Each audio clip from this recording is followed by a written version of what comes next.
Doctor Baba Saheb Ambedkar open university.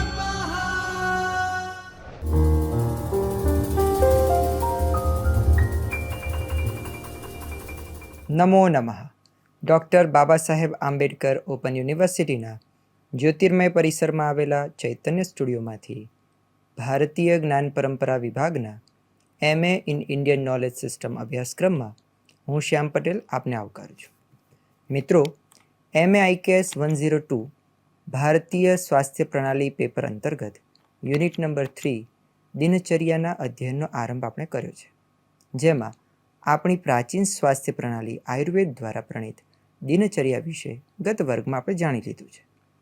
આજે આપણે દિનચર્યાનું અભિન્ન અંગ એવું સદવૃત્ત પ્રકરણનું અધ્યયન કરવાના છે. વૃત્ત એટલે વર્તન, સત્યમય વર્તન એ જ સદવૃત્ત. એટલે કહો ને, ધર્મમય વર્તન એ સદવૃત્ત. કરવા યોગ્ય આચરણ એટલે સદવૃત્ત. તેમાં સૌ પહેલાં આવે છે શરીરના કુદરતી વેગોને ન રોકવા. મિત્રો, ભોજન સારી રીતે પચી ગયા પછી શરીર અને દેશકાળને માફક, હિતકર અને માત્રાનુકૂળ ભોજન કરવું જોઈએ.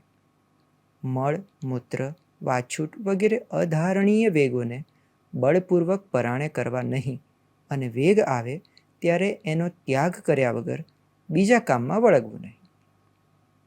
સાધ્ય રોગોની ચિકિત્સા કર્યા વગર અન્ય કોઈ પણ કાર્ય કરવું જોઈએ નહીં, કારણ કે સાધ્ય રોગની ઉપેક્ષા કરવાથી તે અસાધ્ય થઈ જાય છે. માટે બીજા કામ છોડીને તરત જ ઈલાજ કરવા પર વિશેષ ધ્યાન આપવું જોઈએ.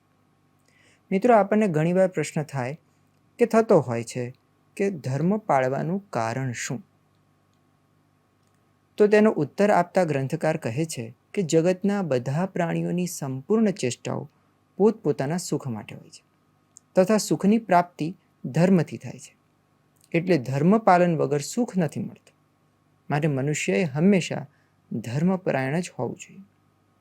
હવે આ ધર્મો કયા છે જે આપણા વર્તનને સદવર્તન બનાવે છે, તેને જાણી લઈએ. આપણું શુભ ઈચ્છનારા મિત્રોનું પ્રેમથી સેવન કરવું તથા શત્રુઓથી દૂર રહેવું જોઈએ. ભક્ત્યા કલ્યાણ મિત્રાણી સેવેત ઇતર દૂરગઃ. જીવનમાં આ 10 પાપ કર્મનો ત્યાગ કરવો.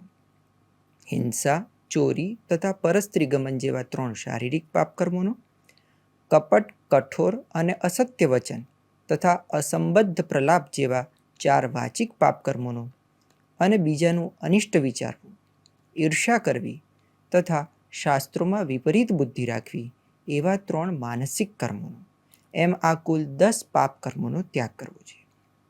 તે ક્રમમાં હવે આવે છે દુઃખી પર દયા રાખવી.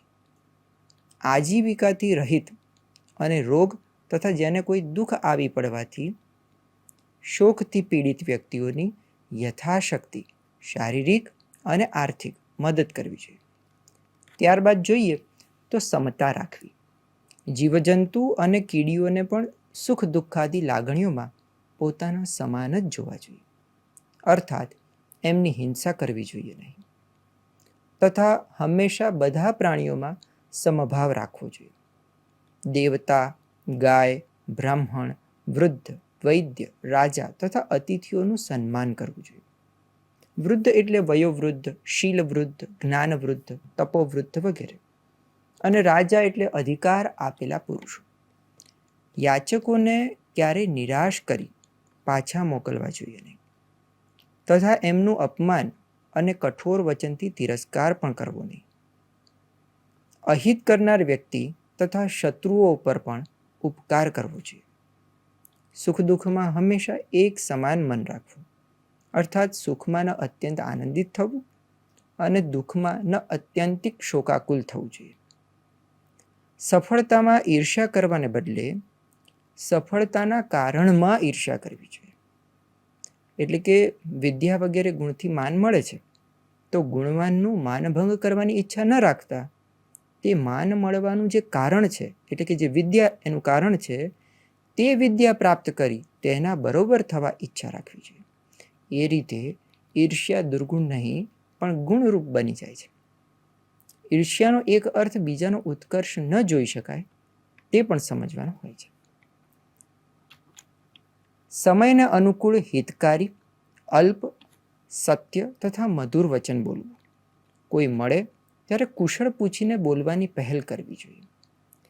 સામે રહેલા વ્યક્તિને પ્રસન્ન મુખ થઈને તથા શાલીનતાની સાથે કરુણામય મૃદુ વચન બોલવા જોઈએ. સુખનો એકલા ઉપભોગ કરવો જોઈએ નહીં, પરંતુ બધાએ સાથે મળીને કરવો જોઈએ. બધા સ્થાનો ઉપર અને બધા જ વ્યક્તિઓ ઉપર ન તો વધારે વિશ્વાસ કરવો જોઈએ, ન તો બધા પર શંકા કરવી જોઈએ. આ મારો શત્રુ છે અથવા તો હું જ એમનો શત્રુ છું એવું કોઈ દિવસ કોઈને કહેવું જોઈએ નહીં. પોતાના અપમાનને અને સ્વયં પર સ્વામીના સ્નેહની ઉણપને પણ કોઈ આગળ કહેવી જોઈએ નહીં. જે વ્યક્તિ બીજાના મનોભાવને પૂર્ણ રૂપથી સમજીને એમના અનુસાર વ્યવહાર કરે છે તે વ્યક્તિને વ્યવહાર કુશળ સમજવો જોઈએ. એટલે કે સામા માણસનું મન જોઈને જે માણસ જેમ ખુશ થાય તે માણસની સાથે તેવી રીતે વર્તન કરવું જોઈએ. એ રીતે બીજાને રીઝવવામાં કુશળ થવું જોઈએ. ઇન્દ્રિયોને ન તો અધિક પીડા આપવી જોઈએ અને ન તો અત્યધિક તેનું લાલન કરવું જોઈએ. જેનાથી ધર્મ, અર્થ તથા કામ એ ત્રણમાંથી એક પણ ન મળે તેવું કોઈ કામ કરવું જોઈએ નહીં. અને એ ત્રણને બાધ ન આવે એવી રીતે કાર્ય કરવું જોઈએ. એટલે કે કોઈ કાર્ય કરતા ધર્મ થાય પણ અર્થની કે કામની હાનિ થાય, અથવા તો અર્થ મળે પણ ધર્મહાનિ કે કામહાનિ થાય, અથવા તો કામની તૃપ્તિ થાય પણ ધર્મહાનિ કે અર્થહાનિ થાય, તો આવું કામ ન કરવું જોઈએ. સ્વધર્મના આચરણમાં હંમેશા મધ્યમ માર્ગનું જ અનુસરણ કરવું જોઈએ. એટલે કે તટસ્થ રહીને ધર્મનું પાલન કરવું. રોમ, નખ, દાઢી, મૂછને હંમેશા નાના રાખવા. પગ, આંખ, નાક, કાન, મુખ, ગુદા, લિંગ વગેરે અંગોને હંમેશા સ્વચ્છ રાખવા જોઈએ તથા સ્નાન પછી તેનો વારે વારે સ્પર્શ ન કરવો જોઈએ. કદાચ સ્પર્શ કરવો પડે તો યોગ્ય રીતે હસ્ત પ્રક્ષાલન અવશ્ય કરવું જોઈએ. પ્રતિદિન સ્નાન કરવું, સુગંધિત દ્રવ્યોનો લેપ લગાડવો અને સુંદર તથા સ્વચ્છ વસ્ત્ર ધારણ કરવા. આ બધી બાબતોથી વેશને સારો બનાવવો જોઈએ. રત્ન એટલે કે મોતી, નીલમ વગેરે, સિદ્ધ મંત્ર તથા મહાઔષધિઓને હંમેશા ધારણ કરવી જોઈએ. રસ્તામાં ચાલતી વખતે છત્રી લઈને, બૂટ પહેરીને તથા 4 હાથ આગળ જોઈને ચાલવું જોઈએ. રાત્રિમાં અચાનક અગર કોઈ કારણવશ બહાર જવાનું થાય તો મસ્તક પર પાઘડી, હાથમાં લાકડી અને સાથે સહયોગી લઈને ચાલવું જોઈએ. મિત્રો, હવે કેટલાક અકરણીય એટલે કે જે ન કરવા યોગ્ય કર્મ છે તેને જાણી લઈએ. તો ચૈત્ય એટલે કે કોઈ દેવતા દ્વારા સ્થાપિત લોક પ્રસિદ્ધ વૃક્ષ અથવા તો ભવન વિશેષ, એની છાયા, ગુરુ, પિતા વગેરે પૂજ્ય વ્યક્તિઓ, એમની છાયા, ચાંડાલ વ્યક્તિની છાયા, રાખ, ધજાની છાયા, અમંગળ વસ્તુની છાયા, ધાન્યનું ભૂસું એટલે કે ફોતરા, અપવિત્ર સ્થાન, રેતીનો ઢગલો, માટીના ઢેફા, બલિસ્થાન તથા સ્નાન કરવાની ભૂમિ, આટલી જગ્યાને ક્યારેય પણ ઓળંગવી ન જોઈએ. નદીને હાથથી પાર ન કરવી અને આગના ઢગલા પાસે પણ ન જવું. દૂષિત વાહનની જેમ સંદિગ્ધ હોડી એટલે કે જર્જરિત થયેલી હોડી તથા સંદિગ્ધ વૃક્ષ એટલે કે બખોલવાળું વૃક્ષ હોય તો એના પર ન ચડવું જોઈએ. છીંકતી વખતે, હસતી વખતે, બગાસું લેતી વખતે મુખને ઢાંકવું જોઈએ. નાક અને ભૂમિને આંગળીથી કારણ વગર ના ખોદવું જોઈએ. હાથ, પગ વગેરે અંગોથી વિકૃત ચેષ્ટાઓ ન કરવી તથા લાંબા સમય સુધી ઉત્કટાસનમાં ન બેસવું જોઈએ. શરીર, મન અને વાણીની ચેષ્ટાઓ એટલે કે કર્મોને થાક લાગે એ પહેલાં જ બંધ કરી દેવા જોઈએ. ઘૂંટણોને અધિક લાંબા સમય સુધી ઉપર ઉઠાવીને પણ ન બેસવું. રાત્રિમાં વૃક્ષની ઉપર અથવા તો નીચે વિશ્રામ ન કરવો જોઈએ. ચત્વર એટલે કે લોકોને બેસવાની એવી જગ્યા કે જ્યાં ઉપર છાંયડો હોય અને ચારે બાજુથી ખુલ્લું હોય. તો ચત્વર, ચૈત્ય એટલે કે બુદ્ધાલય, ચતુષ્પથ એટલે કે ચાર રસ્તા ભેગા થતા હોય એવું, તથા દેવાલય, આ 4 સ્થાનોમાં રાત્રિના સમયે ન રહેવું જોઈએ. કસાઈ ઘર અથવા તો વધસ્થળ, જંગલ, શૂન્ય ગૃહ, નિર્જન સ્થળ તથા સ્મશાનમાં તો દિવસે પણ ન રહેવું જોઈએ. સૂર્ય તરફ સતત દ્રષ્ટિ ન રાખવી જોઈએ.